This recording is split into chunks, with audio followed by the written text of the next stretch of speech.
Who are you? Right now, I'm a storyteller. And which story are you telling? Story about myself, a story that peeks a little deep within me, maybe. In the process, maybe I'll discover something about myself I haven't thought of before.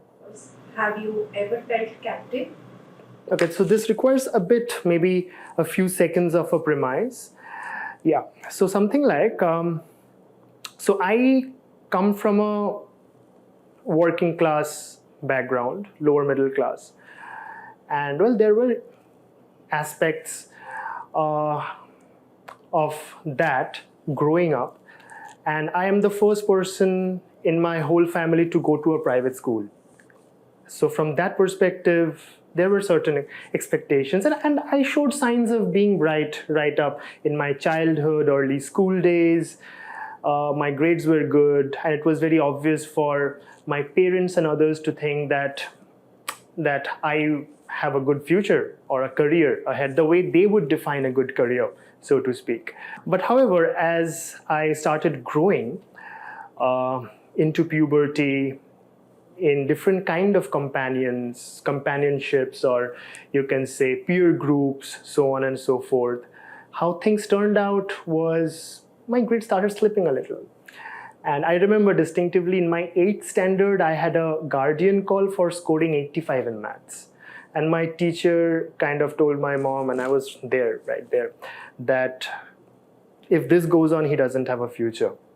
Because he never scored anything less than 95 or something in maths or physics, which were my favorite subjects at that point. So I was scared because the world was small and I could only look at a very, not look into the distance as to how things would be. And I didn't quite have many examples around me either. So there were a lot of things that I wanted to do. I loved cricket. I wanted to be a musician. I loved singing, so to speak, so on and so forth. But somewhere, fulfilling the expectation of being a good student surpassed the other versions of me that I wanted to be or I could have become or even nurtured. But eventually what happened was the fear of not having a future or a career, it kind of surrounded me to the extent that I froze. I froze to the extent I remember distinctively. And this has remained a secret for the longest part of my life, but now I'm quite vocal about it. Is I do distinctly remember 3 weeks before my boards, my 10th boards, I was so scared. Well, my prelims, I scored something like an 87, 88%, which is not supposedly that bad, right? Now, I was so scared that, well, I don't have a future, that I was trying to figure out ways for me to not give the exam. So one fine day, 3 weeks before the exam, I broke my hand intentionally. So it was almost like I was hitting my hand against a pillar continuously. I had a cast for 6 weeks and I did not give the exam. So that was a relief right then. So I thought maybe, okay, I was feeling stuck, not knowing what to do, how to get out of this, but maybe this is freedom because I don't have to give the exam.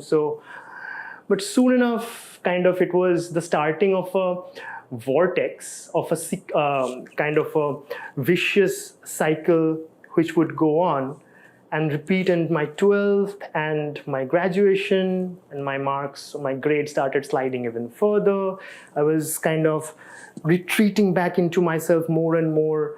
So people around me had no idea about the story of my life or my emotional or my mental headspace, so to speak. When is the last time that you have felt free?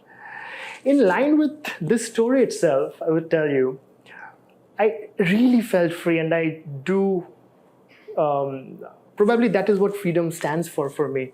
Is in 2016 when I first went out of Kolkata for a master's degree in Hyderabad. All of a sudden, there were no familiar faces around me. There were no familiar setup, environment, nothing of those sort. That probably triggered the freedom in me because I started functioning like a machinery which was well oiled, which was not making a lot of friction and heat and noise, so to speak. And it showed. I traveled half of South India on my newfound passion, which was motorbiking. I was making films participating in national competitions, winning some of those. I ended up with a distinction, which was in a long period of time one of the good results that I had. I enjoyed those 2 years. So what set me free was probably that experience, that there are no faces who are disappointed with me around me, that I have to wake up to and go to bed to. Not disappointed with me, looking at me like, we thought you had a future. But then, so that, not having that, set me free. Actually set me free. It's like a clog in a tap, in a pipeline, which was there, and then probably through there was a rush of water, and the clog, it just unclogs, the pipe just unclogs, and the water can flow at the potential for the pipe to carry, for which the pipe was designed. So the water is flowing freely. That is what stands freedom for me. So unclogging is the word. I could have been a giant, said the bonsai tree, but someone bound my roots and held me down. I could have reached the heavens, said the snowy owl, but they clipped my wings and kept me on the ground. I think I heard them tell me that they loved me, care for me, without them I would die. But what's the use of roots if you can't spread them? What's the use of wings if you can't fly? Why do people cage the things they love the most? Is it simply that they fear to be alone? If you give your love its freedom, it will stay a while.